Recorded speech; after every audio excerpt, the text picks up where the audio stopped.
I'm Morgan Taylor, 32, and last month I was seated in the kitchen at my brother Ryan's wedding. After everything I'd done for him, raising him when mom got sick, paying for his college, lending my connections to help his career, the Prescott family decided I wasn't good enough for their reception hall. Little did they know that my tech company held a multi-million-dollar contract with Prescott Industries. Sometimes family hurts you deepest, but business speaks loudest. Before I dive into this story, let me know where you're watching from in the comments, hit that like button, and subscribe to hear more stories about setting boundaries that changed my life forever. Growing up, I was always the responsible one. When our mom was diagnosed with multiple sclerosis when I was 15 and Ryan was only 8, I stepped up. Dad worked double shifts to cover the medical bills, so I became the default parent at home. I packed Ryan's lunches, helped with homework, and made sure he still got to soccer practice. We formed a special bond during those difficult years, at least that's what I thought. Despite the challenges at home, I excelled academically. I was determined to create security for myself and my family.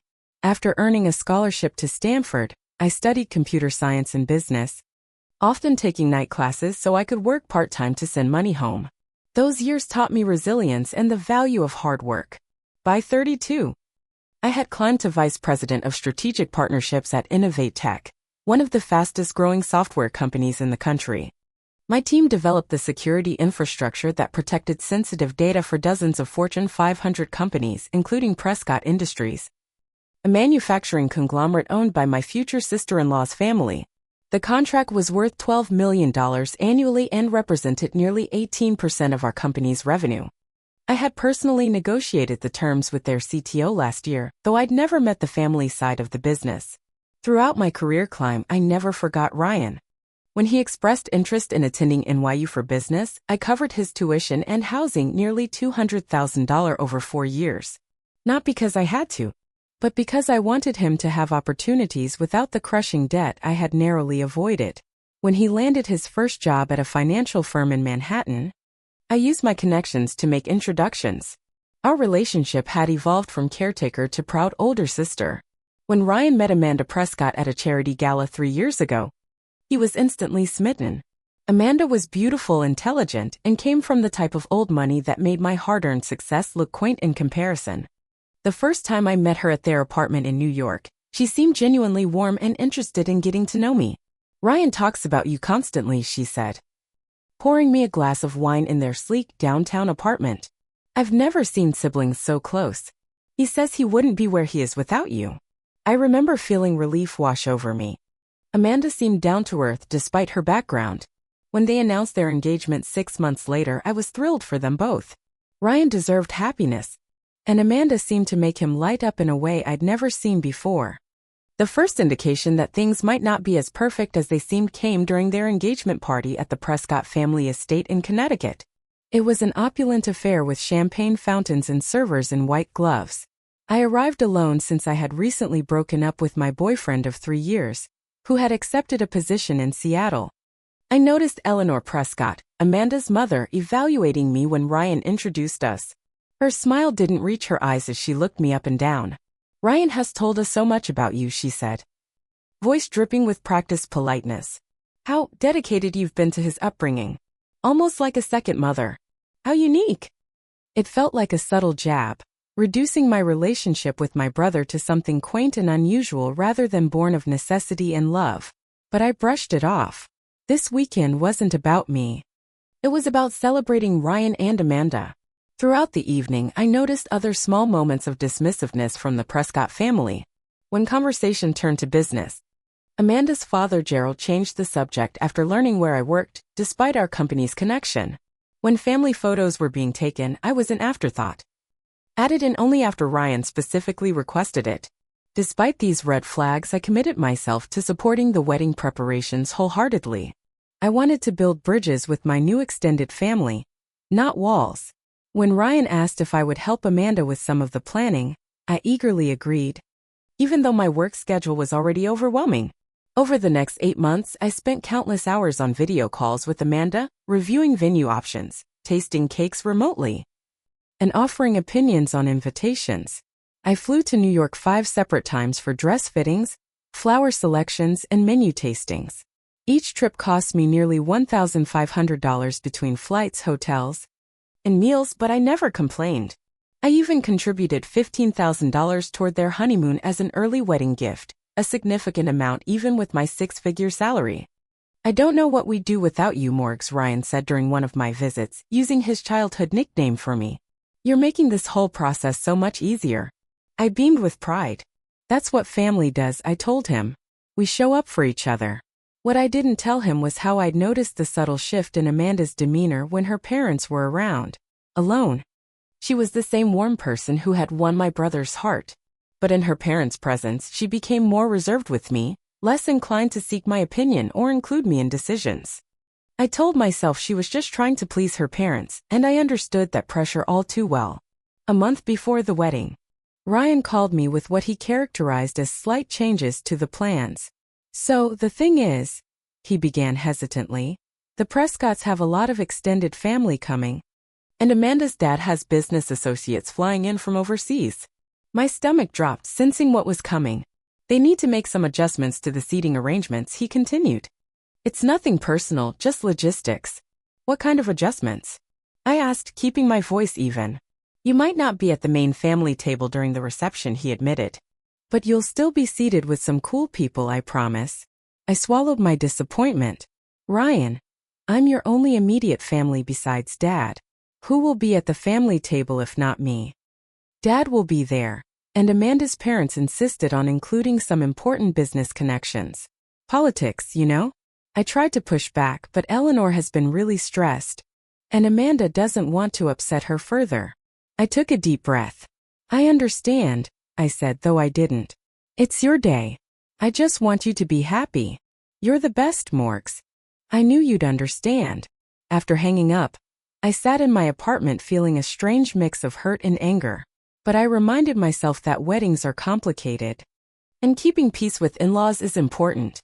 I decided then that I would continue to take the high road, no matter what.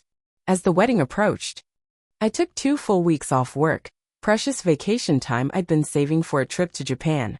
Instead, I flew to New York early to help with last-minute preparations.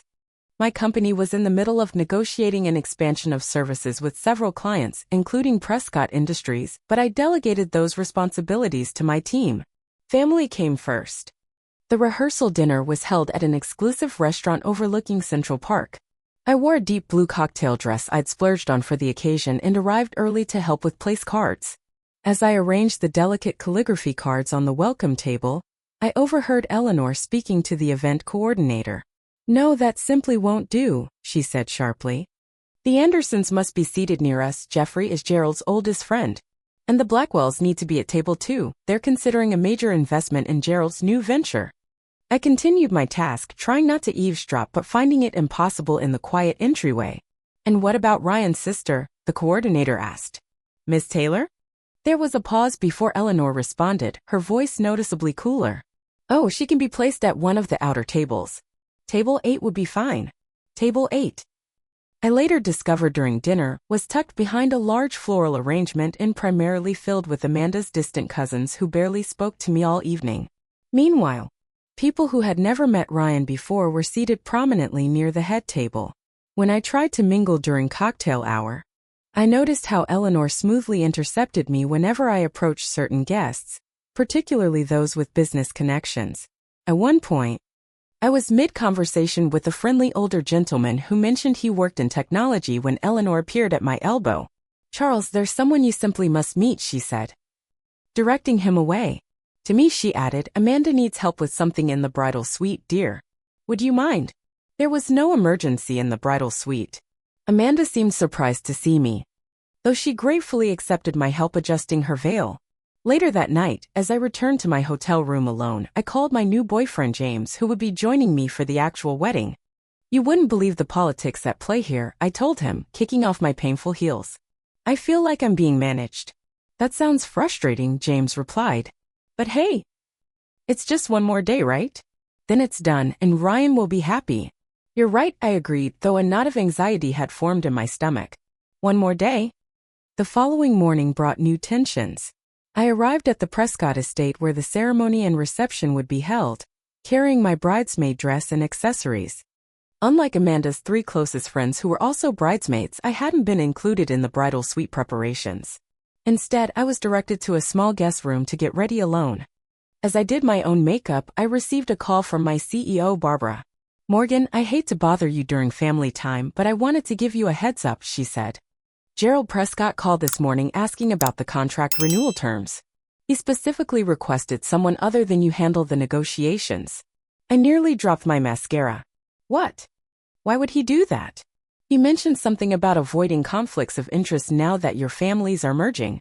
I told him you're our lead on their account and any changes would need to be discussed after you return. Just wanted you to know."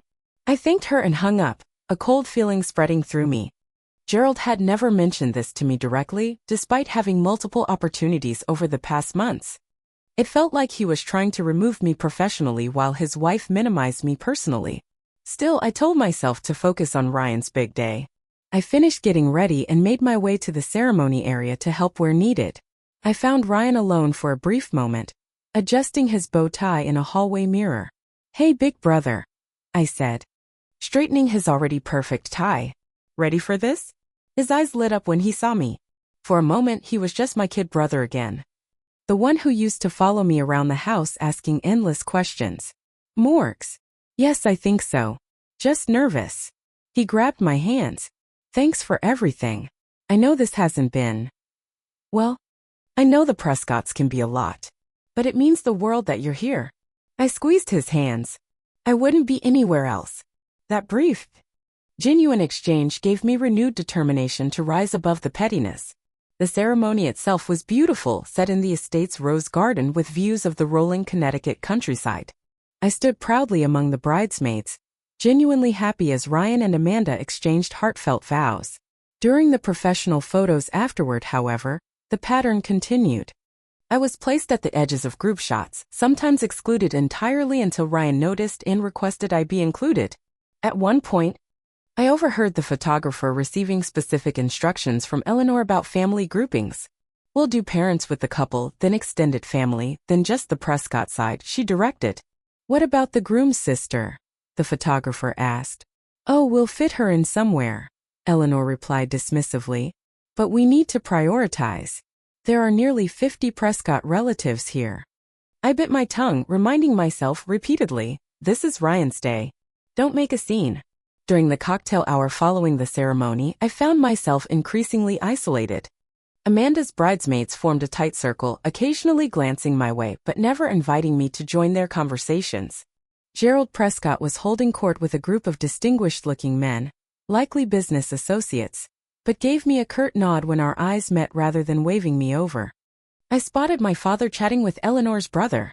Dad had remarried 5 years ago and moved to Florida with his new wife, who stood beside him now. We weren't as close as we once were, but I was happy he had found companionship. I started toward him, but a server intercepted me with the message that the wedding planner needed my help with an issue regarding the guest book. This pattern continued through the cocktail hour. Every time I tried to integrate myself into the celebration, I was redirected, pulled aside for some minor task, or simply ignored. James texted that he had arrived and was looking for me, bringing a wave of relief. At least I would have one ally in my corner. The morning of Ryan's wedding day began with such promise. I woke up early in my hotel room, excitement bubbling through my nervousness. Despite the growing tensions with the Prescott family, I was determined to make this day perfect for my brother. I had spent weeks searching for the perfect dress, a champagne-colored silk gown that cost more than my monthly mortgage payment. I wanted to look elegant and appropriate to make Ryan proud. I scheduled a professional hair and makeup appointment at the hotel salon, a luxury I rarely indulged in. As the stylist worked on creating loose, elegant waves in my hair, I scrolled through old photos of Ryan and me on my phone. There we were building sandcastles at Virginia Beach, him missing his 2 front teeth. Another showed his high school graduation, his arms slung around my shoulders as we both beamed at the camera. The most recent was from Christmas, just 6 months ago, before wedding planning had consumed everything. "You must be excited for your brother," the stylist commented, noticing the photos. "So excited," I replied. "We've been through a lot together." By 11 o'clock, I was fully dressed and ready. My makeup subtle but flawless, hair arranged in a romantic updo with a few tendrils framing my face. I had chosen minimal jewelry, pearl earrings that had belonged to our mother and a delicate gold bracelet Ryan had given me for my 30th birthday. I wanted to look perfect, but not in a way that would draw attention from the bride. I arrived at the Prescott estate an hour before the ceremony was scheduled to begin. The property was even more impressive in daylight: acres of manicured gardens, a renovated historic mansion, and a purpose-built reception pavilion with glass walls overlooking the water. Staff bustled about, carrying floral arrangements and adjusting place settings. I offered to help, but was politely told everything was under control. Determined to find Ryan, I made my way through the house to the room where the groom and groomsmen were preparing. I knocked softly and entered to find Ryan adjusting his cufflinks, looking handsome and grown up in his tuxedo. Morgs! His face lit up. You look amazing. He embraced me tightly, and for a moment, everything felt right. This was my brother, my Ryan. The kid I'd helped raise. No amount of Prescott snobbery could take away our bond. You clean up pretty well yourself, I said, straightening his already perfect tie. Nervous? A little, he admitted, but mostly excited. I can't believe this day is finally here. We had just a few minutes together before one of the groomsmen interrupted to tell Ryan that Amanda's father wanted to speak with him. Ryan squeezed my hand before leaving, promising to catch up more at the reception. Left alone, I decided to explore the venue and perhaps find my father, who had texted that he and his wife had arrived. As I walked through the main house, I couldn't help but notice the photographs adorning the walls: generations of Prescott family members in formal portraits and candid shots. They exuded old money and established connections, a sharp contrast to our middle-class upbringing. I found my father on the terrace, looking uncomfortable in his rented tuxedo but beaming with pride. "There's my girl," he said, hugging me. "Don't you look beautiful?" We chatted briefly about the venue and his flight from Florida before Eleanor Prescott appeared, elegant in a silver designer dress that probably cost more than my monthly salary. "Thomas," she said warmly to my father, completely ignoring my presence. "Amanda is asking for the parents to gather for some special photos before the ceremony. Would you and Linda mind following me?" My father looked at me apologetically before being whisked away. I stood alone on the terrace, watching as the seats for the ceremony filled with elegantly dressed guests. I recognized few of them, mostly Amanda's extended family and friends. Ryan's side was noticeably smaller, just a handful of college buddies and a few distant relatives. A young woman with a clipboard approached me. "Are you Morgan?" she asked, consulting her list. "Yes, that's me. The ceremony is about to begin. You're seated in the third row on the right side," she informed me, pointing toward the seating area. I frowned. "Third row? But I'm the groom's sister." She checked her clipboard again, looking uncomfortable. "I'm sorry. Those are the seating assignments I was given. The first 2 rows are reserved for parents and grandparents." I wanted to argue but reminded myself again. This is Ryan's day. Don't make waves. I took my assigned seat, painfully aware that several of Amanda's cousins were seated ahead of me. Across the aisle, I could see Eleanor orchestrating last-minute adjustments, moving certain guests to more prominent positions while giving others apologetic smiles as they were relocated further back. The ceremony itself was beautiful. Ryan looked nervous but happy as he stood at the altar. When Amanda appeared at the end of the aisle, his face transformed with such pure joy that I felt tears spring to my eyes. Their vows were personal and heartfelt, and for those brief moments, all the slight intentions faded away. This was why I was here, to witness my brother's happiness. After the ceremony, guests were directed to a cocktail area while photographs were taken. I found myself constantly sidelined during these photos, placed at the edge of group shots or asked to step aside, just for a few family photos that somehow never included me. When I finally spotted James arriving, I nearly ran to him, desperate for an ally. "You look stunning," he said, kissing my cheek. James was handsome in his charcoal suit, his dark hair neatly styled. We'd been dating for just 4 months, but already he understood me in ways my previous boyfriend never had. "Thank you for coming," I said, gripping his hand perhaps too tightly. "It's been challenging." "That bad?" he asked, his brow furrowing with concern. "Let's just say the Prescotts have a very clear idea of who matters today. And apparently the groom's only sibling isn't high on that list." James frowned. "That's ridiculous. You're literally his closest relative besides your dad." I shrugged, trying to appear more nonchalant than I felt. "It's fine. Let's just try to enjoy the reception. As guests began moving toward the reception pavilion, I noticed the wedding planner distributing escort cards that would direct everyone to their assigned tables. James and I approached the elegant display, searching for our names among the calligraphed cards. That's strange, I said after several minutes of looking. I don't see our names anywhere. The wedding planner, a slim woman in a black dress who had been efficiently handling the day's events, approached us. Can I help you find your seats? She asked. Yes, please. Morgan Taylor and James Chun. She consulted her tablet, scrolling through what appeared to be a detailed seating chart. A slight frown crossed her face. Let me check on something, she said, stepping away to speak quietly into her headset. As we waited, I watched other guests happily finding their assignments and moving into the beautiful reception space. The pavilion was stunning. Crystal chandeliers hung from the ceiling, tables were adorned with elaborate floral centerpieces, and floor-to-ceiling windows showcased the sunset over the Prescott estate's private lake. The wedding planner returned, her professional smile barely masking her discomfort. Miss Taylor, if you and your guests could follow me, please. Rather than leading us into the main reception area, she guided us through a side door and down a hallway. My confusion grew with each step until she opened a door that led directly into the catering kitchen. I'm sorry, I said, stopping abruptly. There must be some mistake. The kitchen was busy with staff preparing dinner service, the sounds of clattering dishes and urgent instructions filling the air. In one corner, a small table had been set up with linens and place settings that matched those in the main hall, but it was unmistakably separate from the celebration and afterthought. Mrs. Prescott had to make some last-minute adjustments to accommodate some unexpected guests. The planner explained, not quite meeting my eyes. This was the best solution we could arrange. I stared at her in disbelief. You're seating me, the groom's sister, in the kitchen. She had the grace to look embarrassed. I'm very sorry for the inconvenience. The staff will ensure you receive the same service as guests in the main room. James placed a steadying hand on my back, likely feeling the tension radiating through my body. This is completely inappropriate, he said firmly. I need to speak with Ryan, I said, turning to leave the kitchen. He's currently being introduced at the head table, the planner said quickly. Perhaps after dinner would be a better time to discuss this. I stood frozen, torn between making a scene that would disrupt my brother's wedding and accepting this humiliating arrangement. Through the kitchen's swinging doors, I caught a glimpse of the main reception, beautifully dressed guests taking their seats, champagne flowing, laughter and celebration in full swing. Who made this decision? James asked, his voice controlled but cold. The seating arrangements were finalized by Mrs. Prescott, the planner admitted. I'm truly sorry.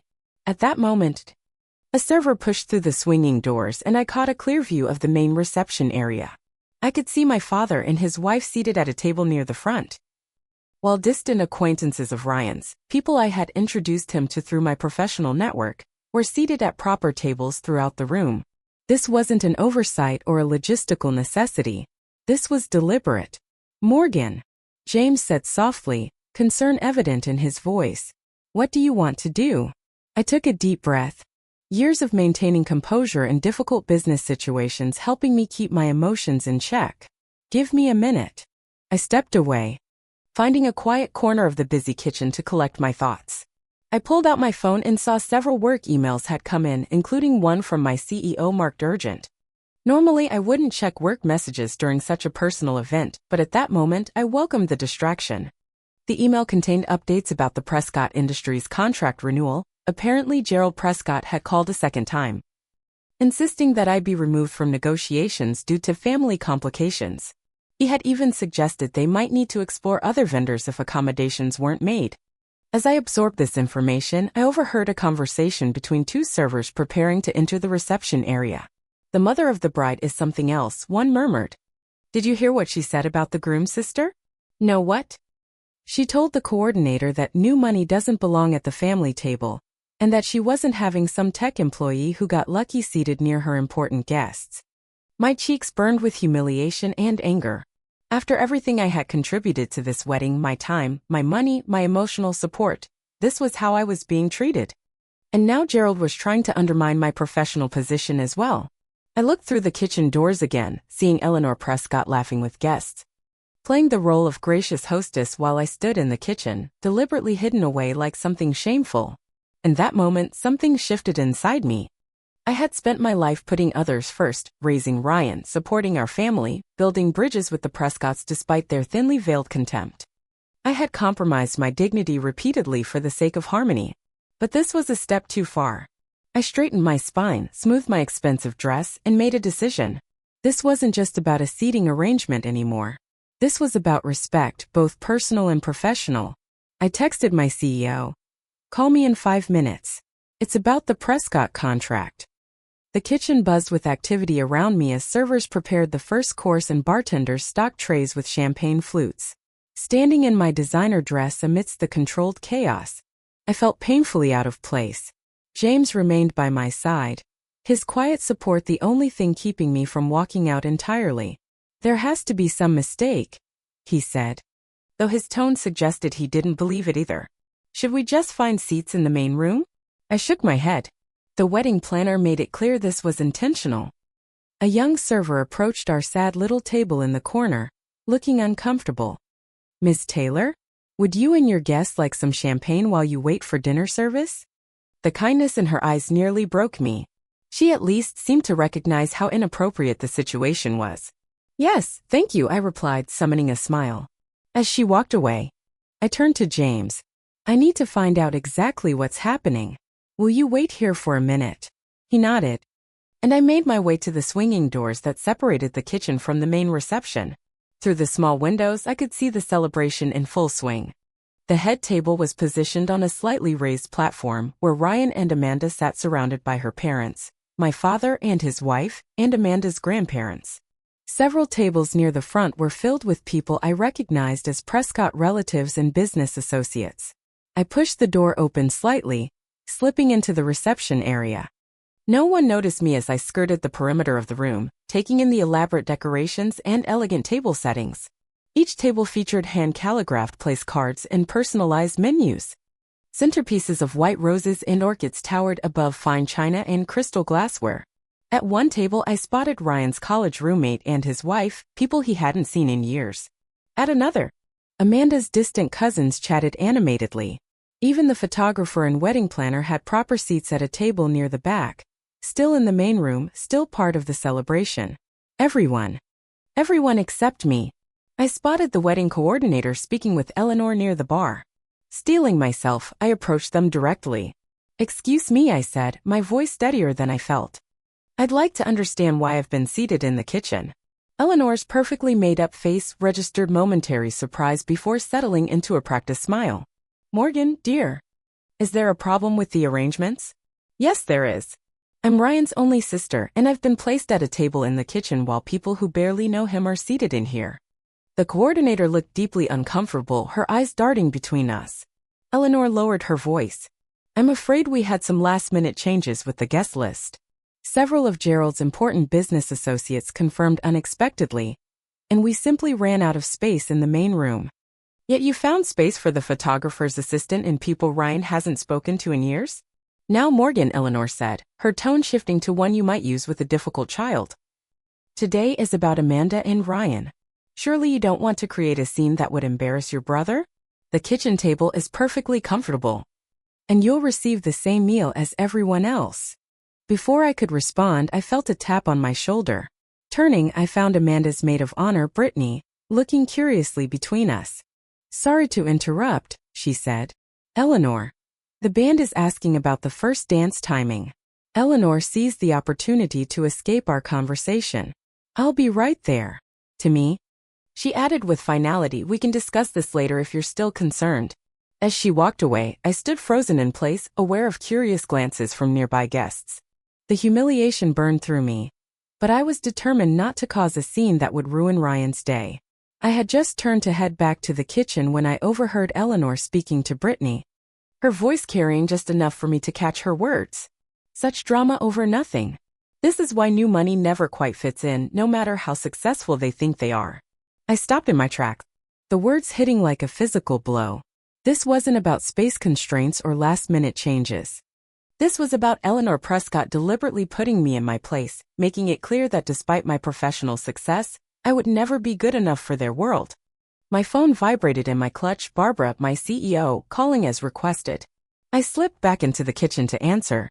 Morgan, what's going on? Barbara asked. Your text sounded urgent. It is. I replied, finding a quiet corner away from the kitchen staff. Gerald Prescott has been trying to have me removed from their account, correct? Yes, he called again this afternoon. Said something about avoiding conflicts now that your families are connected. I told him we don't operate that way, but he was quite insistent. And how important is the Prescott contract to us? You know it's significant, about 18% of our annual revenue. But Morgan, what's happening? You sound upset. I took a deep breath. The Prescotts have seated me, literally the only immediate family my brother has besides our father, at a table in the kitchen for the reception. Not just a bad table, Barbara. In the kitchen. With the catering staff. Barbara's shock was audible. That's incredibly inappropriate. It gets worse. I just overheard Eleanor Prescott making classist comments about me. This after I've contributed significant time and money to this wedding, including a $15,000 gift for their honeymoon. I could hear Barbara processing this information. As CEO of a tech company that prided itself on ethical business practices and treating people with respect, I knew this would disturb her. What are you thinking, Morgan? She asked carefully. I'm thinking it might be time to reevaluate our relationship with Prescott Industries. If this is how they treat family, I have serious concerns about continuing to do business with them. There was a pause before Barbara responded. You know I trust your judgment, Morgan. You've handled the Prescott account impeccably. If you believe we should reconsider our partnership, I'll support that decision. Thank you, Barbara. I'll need emergency approval to modify our standard renewal terms. You have it. Send me the details when you can. And I'll make sure the board is briefed. I ended the call just as James found me. Everything okay? He asked, concern etched on his face. No, I admitted. But it will be. Just then. My father appeared in the kitchen looking confused. Morgan? Why are you in here? The speeches are about to start. Ask your new in-laws, I said, unable to keep the bitterness from my voice. Apparently, I'm not good enough for the main reception. Dad's face fell. What? That can't be right. Let me talk to Ryan. No, I said firmly. I don't want to ruin his day. But I'm not staying here like this either. My father looked torn, his eyes darting between me and the door to the reception. Morgan, honey, I had no idea. I'm sure there's been some misunderstanding. It's not a misunderstanding, Dad. Eleanor made it very clear. I squared my shoulders. But don't worry. I'm going to handle this my way. James placed a supportive hand on my back. Whatever you decide, I'm with you. I nodded gratefully, then turned back to my father.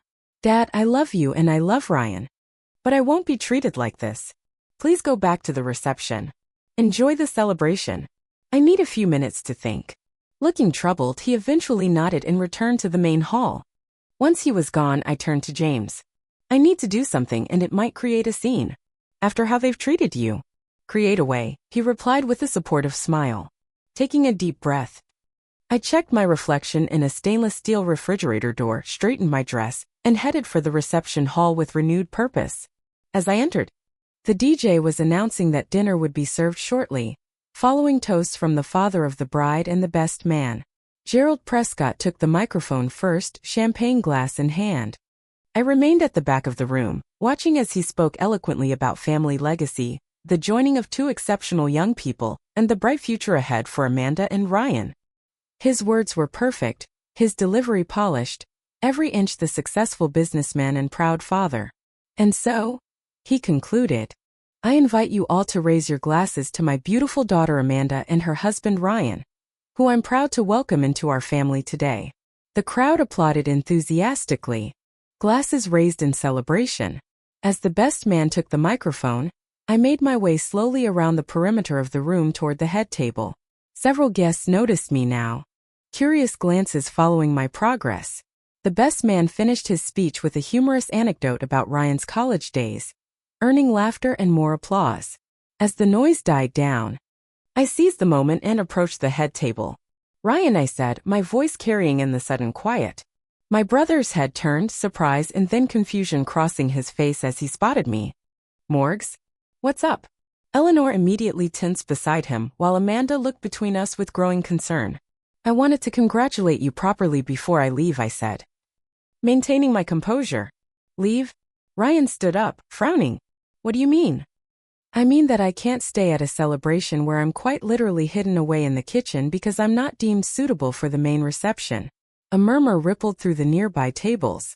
Ryan's expression shifted from confusion to shock. What are you talking about? Your new mother-in-law decided I should be seated in the kitchen, Ryan. Not at a bad table. In the actual kitchen. With the catering staff. Ryan's gaze shot to Eleanor, who was now wearing a tight smile. There must be some confusion, she said smoothly. We had some last-minute adjustments to make. There's no confusion, I countered, addressing my brother directly. I was deliberately seated in the kitchen, while people who barely know you are enjoying the reception. When I questioned it, I overheard Eleanor making comments about new money never fitting in. The color drained from Ryan's face. Is this true? He asked Eleanor. Before she could respond, Gerald Prescott stood. His expression thunderous. This is hardly the time or place for such accusations, he said firmly. You're causing a scene at your brother's wedding. I agree this isn't the place, I replied, maintaining my composure. Which is why I'm leaving. But before I go, Ryan deserves to know the truth. Ryan looked utterly lost while Amanda had covered her mouth with her hand, eyes wide with dismay. The truth, I continued, is that your new in-laws don't just find me unsuitable for their reception. Mr. Prescott has been attempting to have me removed from professional dealings with Prescott Industries as well, calling my CEO directly behind my back. Gerald's face flushed. That's a business matter. Completely separate from today's celebration. Is it? I asked. Because it seems to me that both actions show exactly how you view me and what you think I'm worth. Eleanor stood now too, her voice tight with controlled anger. This is completely inappropriate, Morgan. If you can't behave civilly, perhaps it is best that you leave. I nodded. I agree. But Ryan. I turned to my brother, whose face reflected pain and confusion. You should know that I would never have done this if the disrespect hadn't been so blatant. I've supported you in everything. And I've tried for months to build bridges with your new family despite their clear disdain. Morgan, please, Ryan began, his voice strained. Can we talk about this privately? I think we should, I agreed. But not today. Today is still your wedding, and I won't ruin it further. I love you, and I wish you and Amanda every happiness. I turned to Amanda, whose eyes were filled with tears. I don't blame you for your parents' actions, I said softly. I hope you'll make my brother happy. With that, I turned to leave, dignified despite the whispers now circulating throughout the room. I had almost reached the exit when Eleanor's voice called after me. Morgan, you're overreacting. Surely your relationship with your brother is more important than where you sit for one dinner. I stopped and turned back, meeting her gaze directly. You're right about one thing, Eleanor. My relationship with Ryan is incredibly important to me. But so is my self-respect. I paused, then added clearly so those nearby could hear. And as for Prescott Industries' contract with my company, you might be interested to know that as Vice President of Strategic Partnerships, I'll be personally reviewing those terms first thing Monday morning. The shock on Gerald's face was immediate and unmistakable. Clearly, he hadn't connected my position at Innovate Tech with the critical security infrastructure his company relied on. Eleanor's expression shifted as well, realization dawning that she had miscalculated badly. You handle our contract? Gerald asked, his voice notably different. I negotiated it personally last year, I confirmed. Funny how that wasn't important enough to mention during all our family gatherings, isn't it? Without waiting for a response, I turned and walked out, head held high. James was waiting by the door and fell into step beside me as we left the reception hall. That, he said quietly as we reached the parking area, was the most dignified takedown I've ever witnessed. Despite everything, I felt a small smile tug at my lips. Let's go home, I said, suddenly exhausted. I've had enough of Prescott hospitality for one lifetime.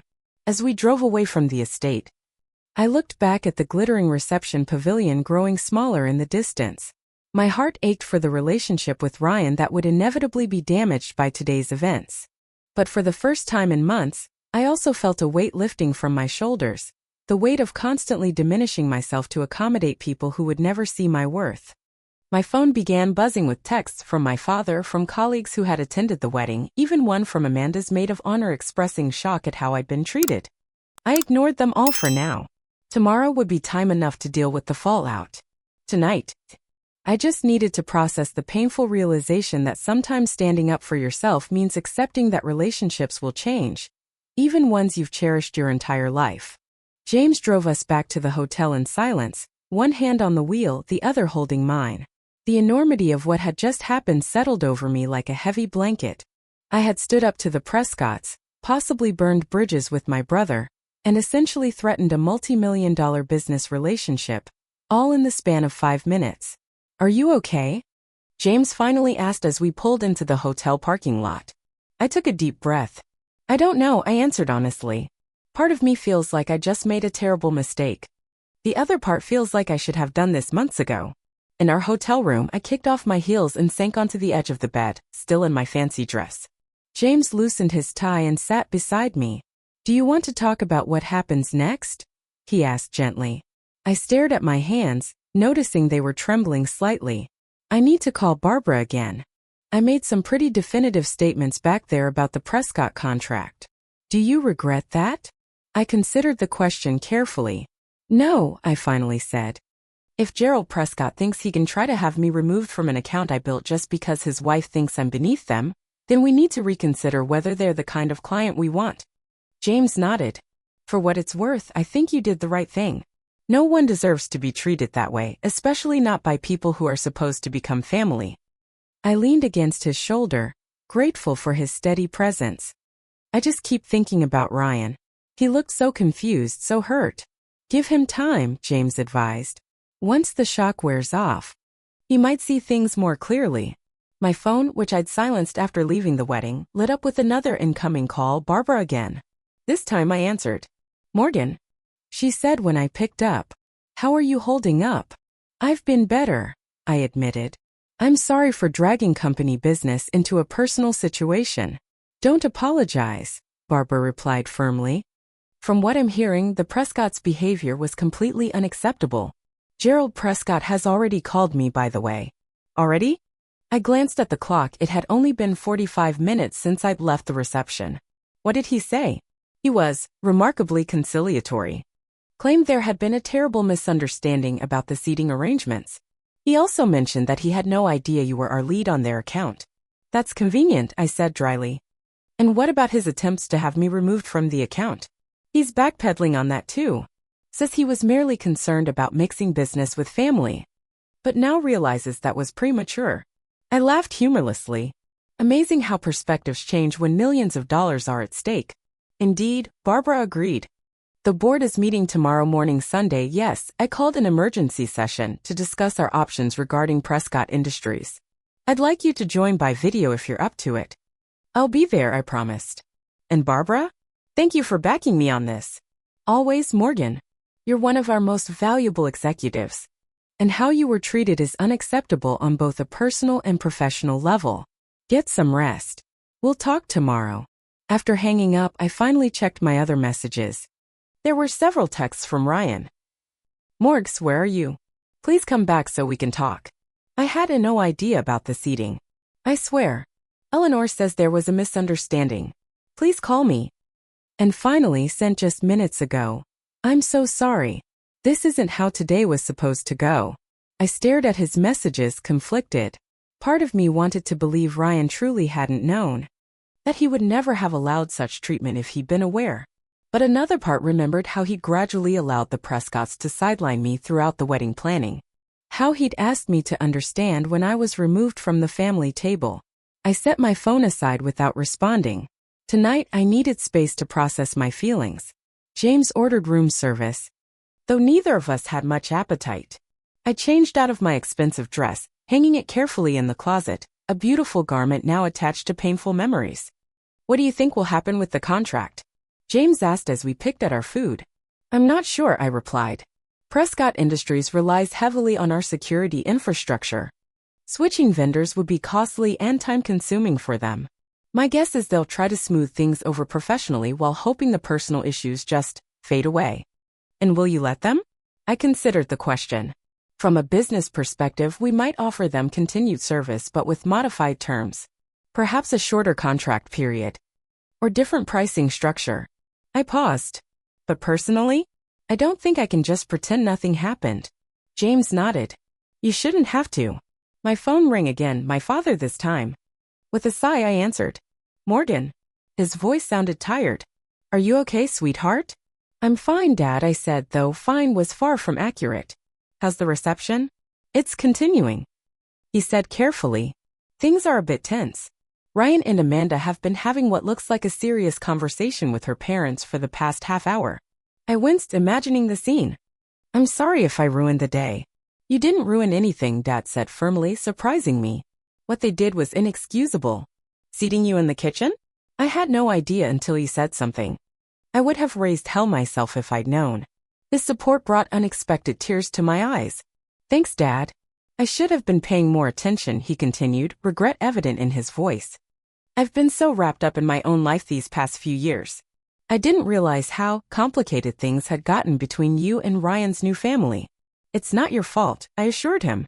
I tried to handle it on my own. Well, you should know that after you left, Amanda had quite a confrontation with her mother. I couldn't hear everything. But she seemed genuinely upset about how you were treated. That was surprising. Really? Really? And Gerald Prescott looks like he's seen a ghost. I gather your company is important to his business. Despite everything, I felt a small smile tug at my lips. You could say that. We talked a few minutes longer before Dad had to return to the reception. After hanging up, I felt marginally better knowing he was firmly in my corner. The next morning dawned bright and clear.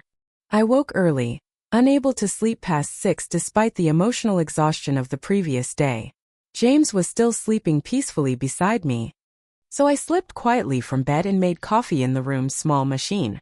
Sitting by the window overlooking the hotel's manicured gardens, I mentally prepared for the board meeting. I needed to separate my personal feelings from professional considerations, something I'd always been good at, until now when the lines had become hopelessly blurred. My phone buzzed with a text from an unknown number. Morgan, this is Amanda. I got your number from Ryan's phone.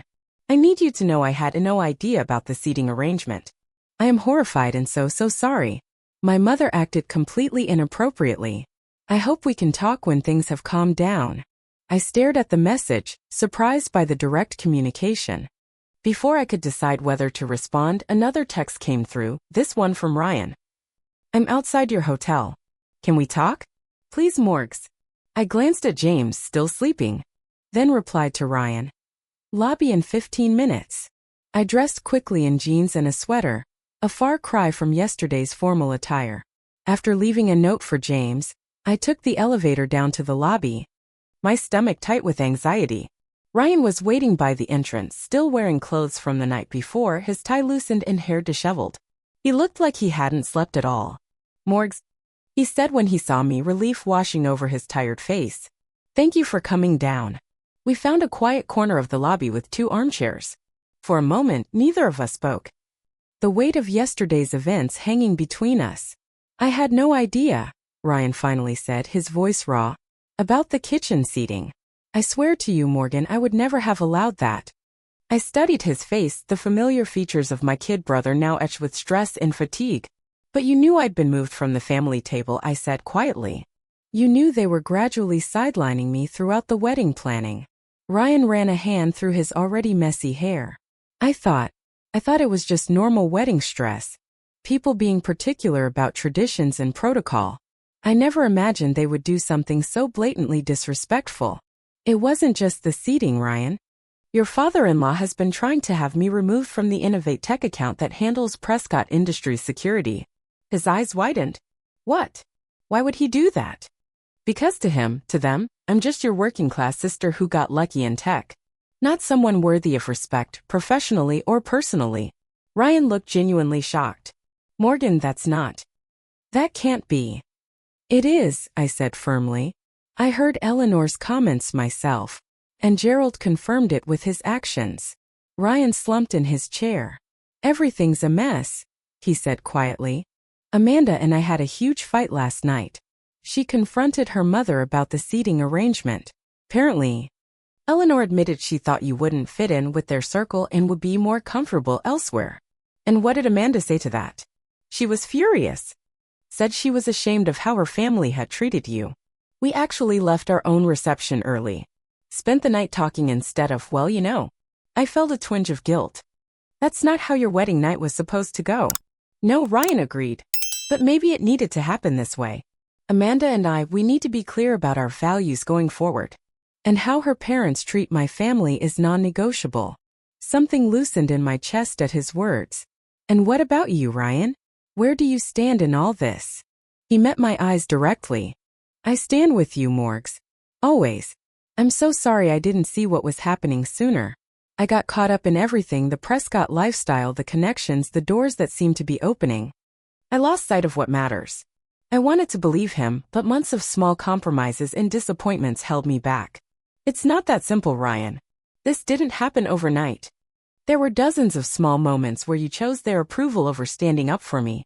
He flinched as if I'd struck him, but nodded slowly. You're right. And I don't have a good excuse. I wanted so badly to belong in their world. To feel like I deserved Amanda. You don't need their validation to deserve happiness, Ryan. I know that now, he said quietly. Or I'm learning it. At least. We talked for nearly an hour, digging through months of accumulated hurts and misunderstandings. It wasn't a perfect reconciliation, too much had happened for that, but it felt like the beginning of healing. What happens now? Ryan asked eventually. With Prescott Industries, I mean? That's not entirely up to me, I replied. I have a board meeting in an hour to discuss our options. Ryan nodded, understanding the seriousness of the situation. And with us? With our family? I reached across and took his hand, the same hand I'd held when he was small and afraid, when he graduated high school, when he'd called to tell me he'd met someone special named Amanda. We'll figure it out, I promised. But things need to change, Ryan. I won't be treated like that again, not by anyone. I know, he said, squeezing my hand. And I won't let it happen again. That's my promise to you. As I watched him leave the hotel to return to his new wife and the complicated future ahead of them, I felt both lighter and heavier, lighter for having spoken my truth. Heavier with the knowledge that our relationship would never be quite the same. But sometimes I realized change is necessary, even when it's painful. Sometimes you have to break things to rebuild them stronger. With that thought in mind, I returned to my room to prepare for the board meeting that would determine the future of our relationship with Prescott Industries, and in many ways, the future of my relationship with my new extended family as well. Monday morning arrived with a crisp clarity that belied the emotional turbulence of the weekend. I sat in my home office, dressed impeccably in a tailored suit despite attending the emergency board meeting virtually. Image matters, especially when discussing a contract worth millions. Barbara's face appeared on my screen first, followed by the other board members logging in one by one. Some I knew well, others were familiar only from quarterly meetings and company events.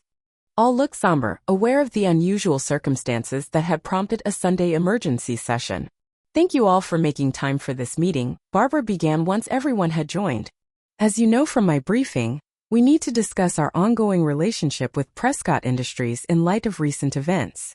Several board members glanced at me through their video feeds, curiosity evident in their expressions. Barbara had shared the basic facts but not all the personal details. Morgan, would you like to provide some context? Barbara asked gently. I took a deep breath. As some of you may know, my brother Ryan married Amanda Prescott this weekend, connecting our families personally as well as professionally. What you may not know is that throughout the wedding process I experienced increasing marginalization from the Prescott family, culminating in being seated in the catering kitchen during the reception while distant acquaintances enjoyed the main hall. A board member named Thomas frowned. In the kitchen? Literally. Yes. I confirmed. When I questioned this arrangement, I overheard Eleanor Prescott making derogatory comments about my background and social status. Concurrently, I discovered that Gerald Prescott had been attempting to have me removed from their account, contacting Barbara directly behind my back. Barbara nodded, confirming this information. Gerald called me twice last week, citing concerns about family complications and suggesting Morgan's involvement represented a conflict of interest. This was never mentioned to me directly. I continued. Despite numerous family gatherings where business naturally came up in conversation, it became clear that Mr. Prescott was attempting to undermine me professionally, while his family was simultaneously dismissing me personally. The board members exchanged glances. Nathan Rivera, our legal counsel, spoke up. This raises several concerns from a business ethics standpoint. Attempting to dictate which of our employees handles their account falls outside the bounds of our client agreements. Exactly. Barbara agreed. Which is why we need to determine our path forward. Morgan has prepared several options for us to consider. I shared my screen, displaying a document I'd worked on until late the previous night. I see 3 potential approaches, I explained. First, we could maintain the status quo, continue service under existing terms while ignoring the personal conflicts. Second, we could terminate the relationship entirely, citing irreconcilable professional differences. Or third, we could offer a modified contract with adjusted terms. What kind of adjusted terms? Asked Diane Wu, our CFO. A shorter contract period, 1 year instead of 3. Higher fees for service modifications. And most importantly, a clear stipulation that Innovate Tech maintains sole discretion over staffing assignments, with no client input on which employees manage their account. The discussion that followed was thorough and thoughtful. Some board members expressed concern about losing a significant client, while others worried about the precedent of allowing personal relationships to influence business decisions. Throughout it all, I maintained professional detachment, presenting facts without emotion, a skill I'd honed over years in the corporate world. After nearly 2 hours of deliberation, the board reached a unanimous decision. We would offer Prescott Industries the modified contract I had proposed, with the clear understanding that any further attempts to dictate staffing would result in immediate termination of services.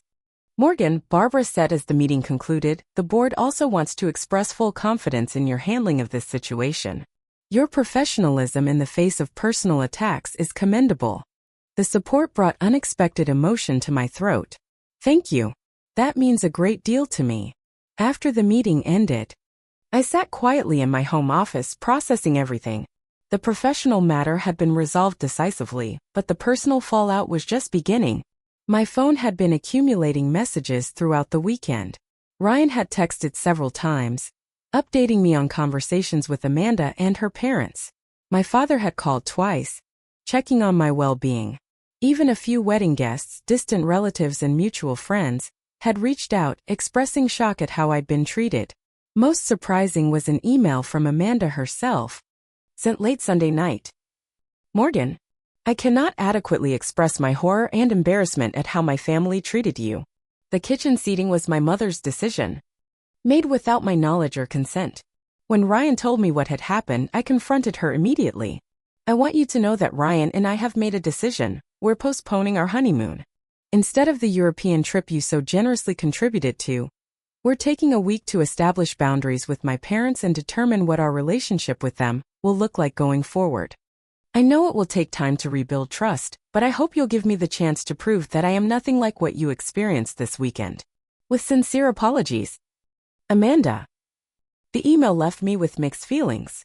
On one hand, I appreciated Amanda taking responsibility and standing with Ryan.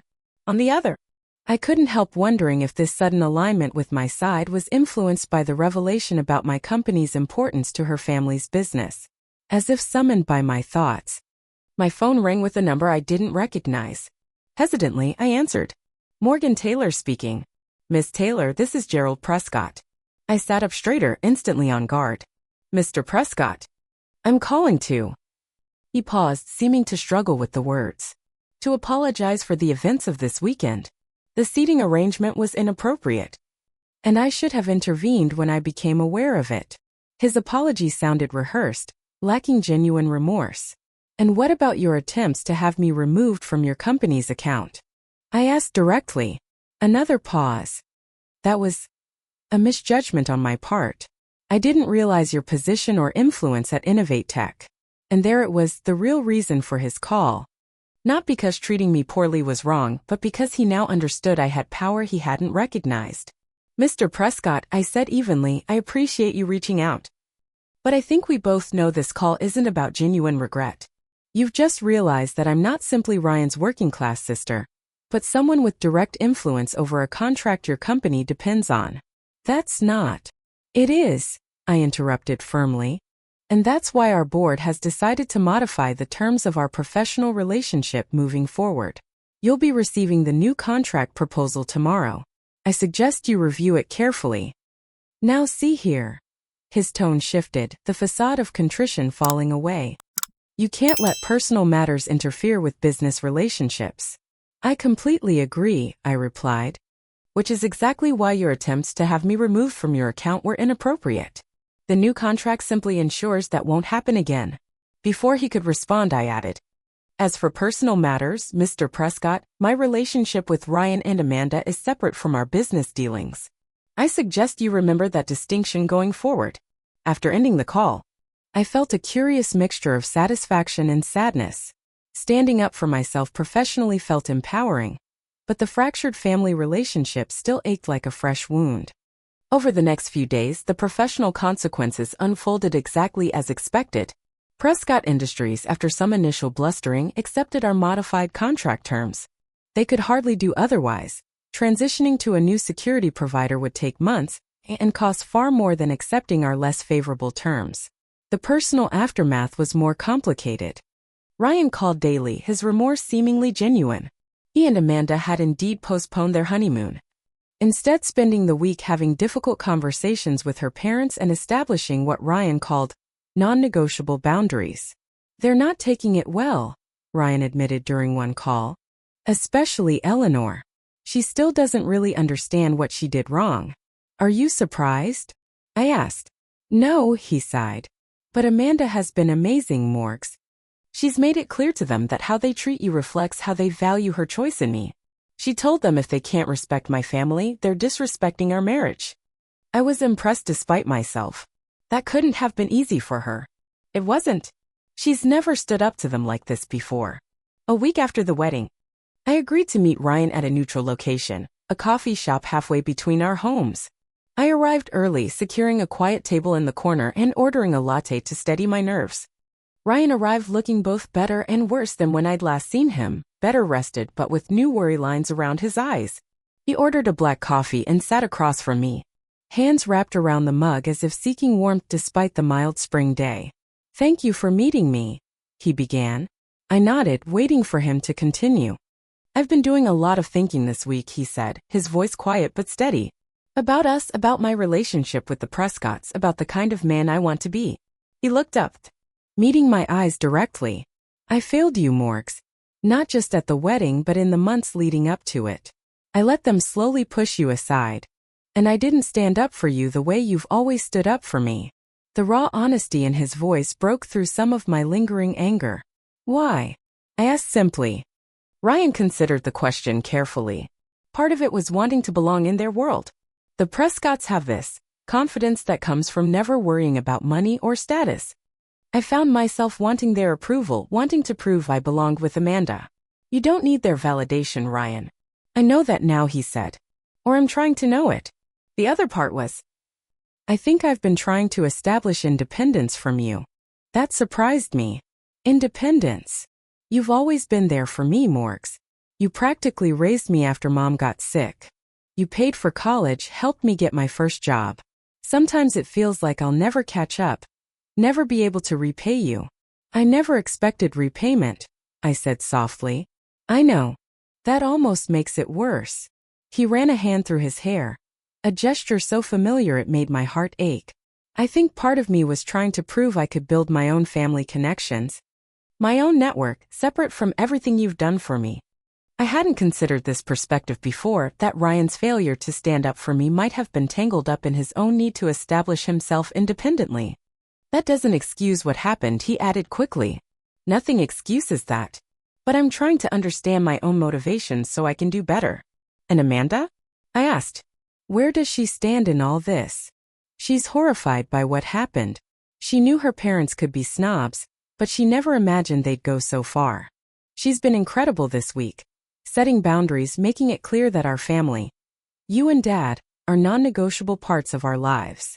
I sipped my latte, considering his words. I received her email. And a call from Gerald. Ryan grimaced. I heard about that. Was it as bad as Amanda said? Worse, I admitted. He apologized not because what they did was wrong, but because he now realizes who I am professionally. They're trying to do damage control through me too, Ryan said. Eleanor actually suggested hosting a makeup dinner at their house next month. I raised an eyebrow. And what did you say? I told her it was too soon. That she needed to understand why what she did was wrong before trying to smooth things over. He gave a small sad smile. That didn't go over well. We talked for nearly 2 hours, working through months of accumulated hurts and misunderstandings. It wasn't a perfect reconciliation, too much had happened for that, but it felt like a first step toward rebuilding. As we prepared to leave, Ryan asked the question that had clearly been weighing on him. Can we fix this, Morgs? Us, I mean. I considered my answer carefully. I think so. But things need to be different going forward. I won't put myself in situations where I'm disrespected again. Not by the Prescotts, not by anyone. I understand, he said solemnly. And I won't ask you to. That's my promise. As I watched him walk to his car, I felt both hope and caution intermingling. The bond between us was too deep to sever completely, but it had been fundamentally altered. What would grow in its place remained to be seen. 6 months after the wedding, life had settled into a new normal. The modified contract with Prescott Industries was functioning smoothly, with Gerald Prescott notably more respectful in all professional interactions. He had learned, perhaps for the first time, that money and social status weren't the only forms of power. Professionally, the incident had actually enhanced my reputation. Standing firm against a major client who attempted to dictate staffing decisions demonstrated both my personal integrity and commitment to company values. Barbara had used the situation, with my permission and names changed, as a case study in our leadership training on maintaining professional boundaries. My relationship with Ryan had slowly begun to heal, though it would never be quite the same. We'd established a new cadence of communication, weekly phone calls and monthly dinners. Just the two of us. During these conversations, we carefully rebuilt trust, one honest exchange at a time. Amanda had surprised me the most. True to her word, she had maintained the boundaries she and Ryan established with her parents. She reached out regularly with genuine warmth, never pushing for more closeness than I was ready to give. We'd even met for lunch a few times, discovering shared interests in literature and hiking that might, in time, form the foundation of a real friendship. The first real test of our new family dynamic came with Thanksgiving. Traditionally, holiday celebrations had rotated between family members' homes. This year, Ryan and Amanda had purchased their first house together and volunteered to host. Everyone's invited, Ryan told me during one of our phone calls. Dad and Linda, you and James. And Amanda's parents. I hesitated, my grip tightening on the phone. All together? Are you sure that's wise? It's been 6 months, Morgs, he said gently. We can't keep the two sides of our family separate forever. Amanda and I have made it very clear to her parents what the expectations are. They know this is a test run for future family gatherings. I appreciated his directness. And if it goes poorly, then we'll try a different approach next time, he said simply. But we're both hoping that enough time has passed for everyone to move forward. After discussing it with James, who had become a steady, supportive presence in my life, I agreed to attend. The days leading up to Thanksgiving were filled with the nervous energy I hadn't experienced since major client presentations in the early days of my career. On Thanksgiving Day, James and I arrived at Ryan and Amanda's new home, a charming colonial in a quiet neighborhood halfway between the city and suburbs. We deliberately timed our arrival for 15 minutes after the Prescotts were due, wanting to enter an already established social setting rather than waiting awkwardly for their arrival. Amanda greeted us warmly at the door, looking relaxed and happy in a casual sweater and jeans, far removed from the formal bride of 6 months ago. I'm so glad you could make it, she said, embracing me with genuine affection. Ryan's in the kitchen attempting to carve the turkey without losing any fingers. The house was warm and inviting, decorated with tasteful Thanksgiving accents that managed to be festive without being tacky. I handed Amanda the bottle of wine we'd brought, along with a small houseplant as a housewarming gift. Thank you. This is perfect for the sunroom, she exclaimed, examining the plant. Come in and get comfortable. Everyone's in the living room. My steps slowed as we approached the living room. where I could hear the murmur of conversation. James squeezed my hand reassuringly as we entered. My father and his wife Linda were chatting with Ryan, who had apparently survived his carving attempt. And there, seated on the couch with perfect posture, were Gerald and Eleanor Prescott. The room went momentarily quiet as we entered. Eleanor's face remained carefully neutral while Gerald stood and extended his hand to James. Morgan, James, good to see you, he said with practiced cordiality.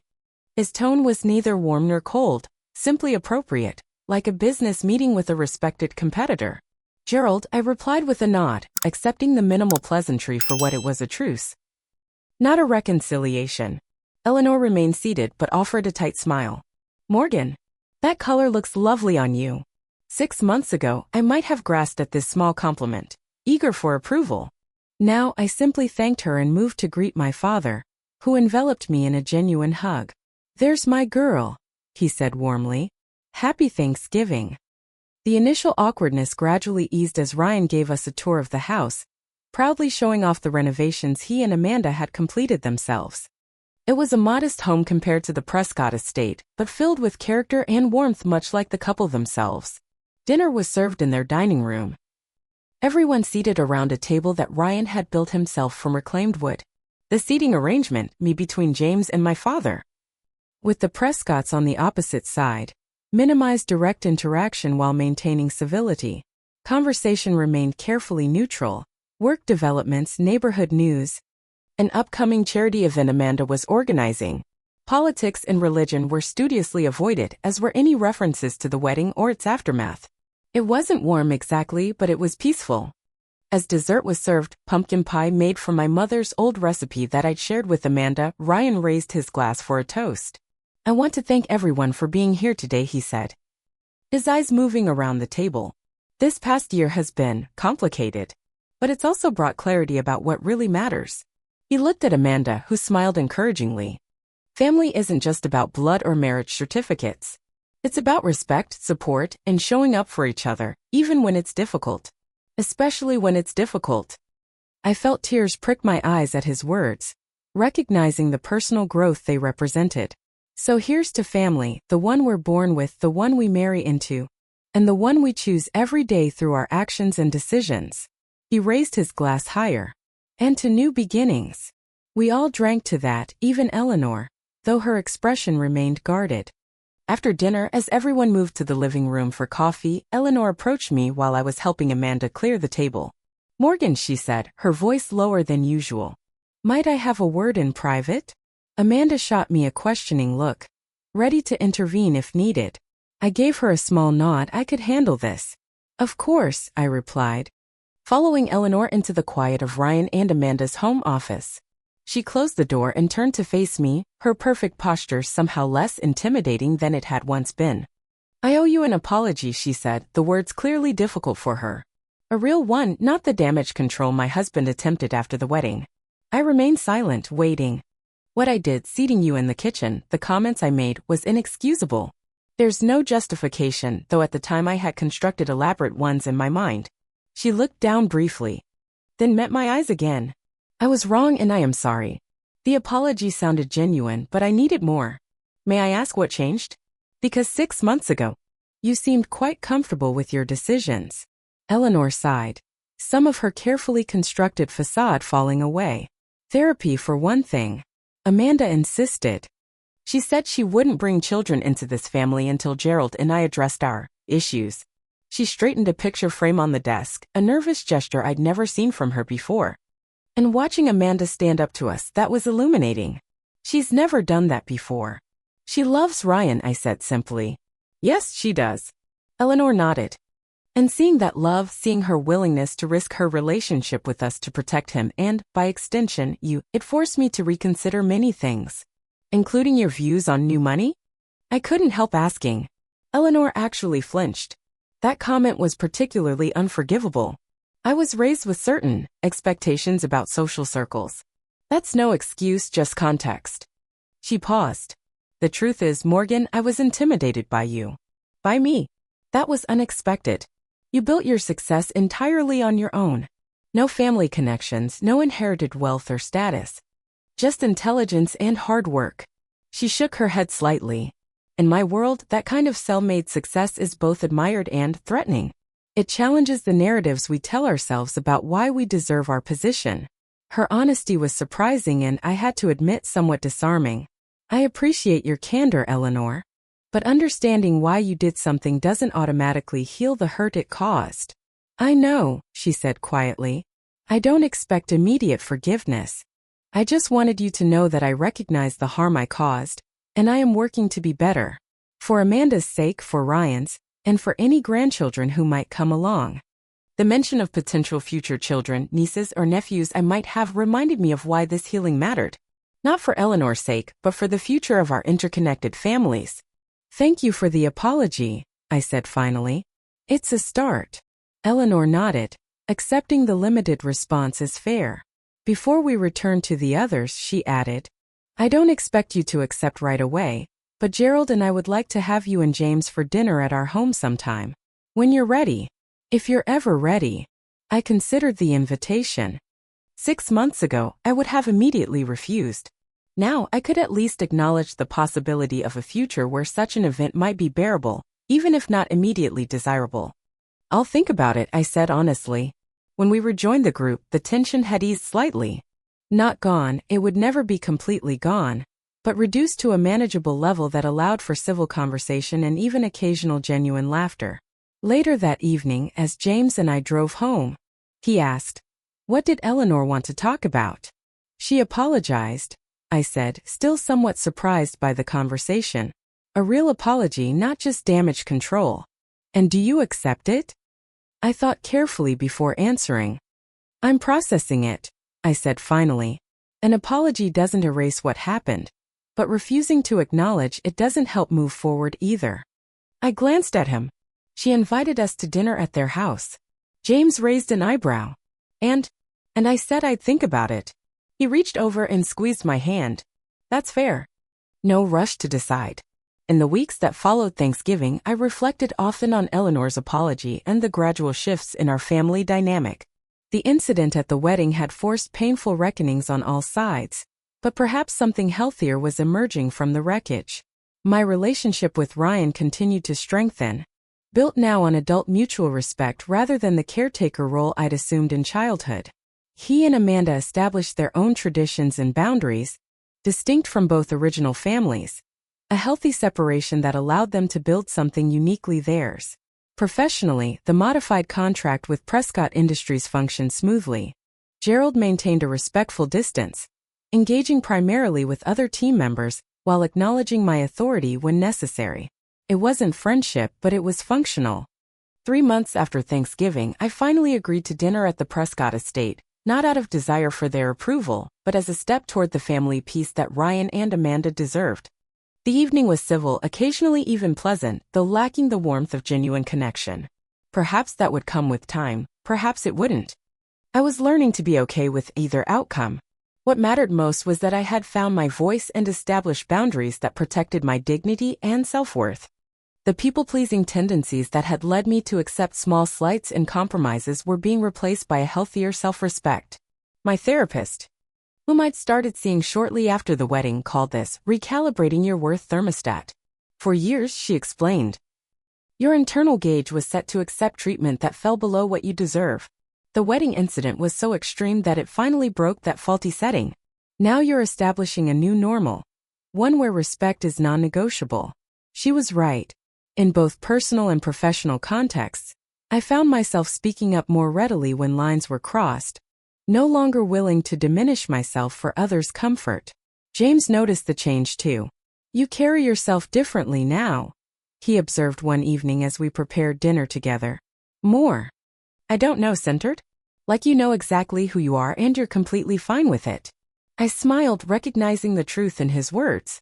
I think for a long time, I was trying to earn approval from Ryan, from clients, even from the Prescotts. Now I realize that some things shouldn't need to be earned. Basic respect should be a starting point, not a reward. A year after the wedding, Ryan and Amanda announced they were expecting their first child. A baby girl due in the spring. As we celebrated the news with a small family dinner, I noticed how the dynamics had settled into a new pattern. Not perfect, certainly not what I would have imagined before the wedding, but workable. genuine where possible, politely distant where necessary. Eleanor and Gerald were making visible efforts, their behavior reflecting the ongoing therapy Amanda had insisted upon. My father had become more present in our lives, perhaps prompted by his own regrets about missing signs of trouble before the wedding. And Ryan, my brother, my first responsibility. My greatest pride had grown into a man who understood the value of standing firm in defense of those you love. As for me, I had learned perhaps the most valuable lesson of all. That sometimes the most loving thing you can do for yourself and others is to refuse to accept disrespect, even when that refusal comes at a high cost. That standing up for your worth isn't selfish. It's necessary. The kitchen incident at Ryan's wedding had been painful, humiliating, and in many ways tragic. But from that low point had come clarity, growth, and eventually, healing, not back to what was, but forward to something new and in many ways stronger. I think about that sometimes when I see job applicants struggling with confidence, or friends accepting poor treatment from partners or family members. Standing up for yourself isn't always dramatic. Most times it's quiet, consistent boundaries that gradually reshape relationships. But occasionally it requires a defining moment, a line in the sand that says, "This stops here." For me, that line was drawn in a catering kitchen on what should have been one of the happiest days of our family's life. I couldn't have known then how necessary that moment would be, how it would ripple through my personal and professional worlds, forcing reckonings and realignments that needed to happen. Would I choose that path again, knowing what I know now? Think I would. Some lessons can only be learned through fire, and some growth only comes after breaking. If you've ever found yourself diminished to make others comfortable, or accepting treatment that hurts your soul, I hope my story gives you courage. Your worth isn't determined by others' ability to see it. And sometimes the most powerful thing you can do is simply refuse to accept less than you deserve. Have you ever had to stand up for yourself in a difficult family situation? How did you handle it? I'd love to hear your stories in the comments below. Don't forget to like this video if it resonated with you, subscribe for more real-life experiences, and share with anyone who might need to hear that it's okay to draw boundaries, even with family. Thank you for listening to my story, and remember, respect should never be optional in any relationship that matters.